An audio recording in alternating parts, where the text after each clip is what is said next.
მე ძალიან ვურჩევდი ბატონ ბიძინა ივანიშვილს და მის მთავრობას, რომ მთავარი აქცენტი გააკეთონ ხელისუფლების მოქმედებაზე და იმაზე, რამდენად ხელისუფლება ახერხებს ელემენტარული მოლოდინები გაუმართლოს ხალხს.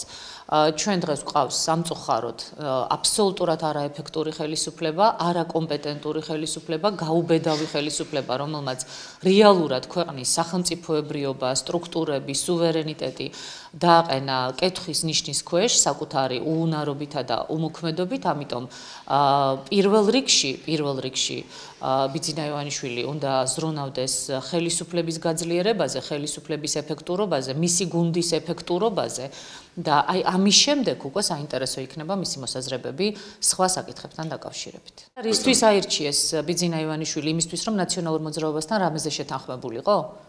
აი ეს არის ყველაზე დიდი დანაშაული ბატონო ბიძინა პირადად თქვენი და თქვენი ხელისუფლების. თქვენ არაურჩევი ხართ ქართულ ხალხს იმისათვის, რომ ნაციონალურ მოძრაობასთან კოორდინირებულად გემოქმედათ და ნაციონალური მოძრაობა ჩაგენაცვლებიათ. და ნაციონალური მოძრაობისთვის დაბრუნების შანსი გაგეჩინათ. თქვენ სხვა რამისთვის აგირჩიათ ქართულმა ხალხმა და კარგი იქნება თუ ამას თქვენ და თქვენი ხელისუფლება გაიხსენებთ.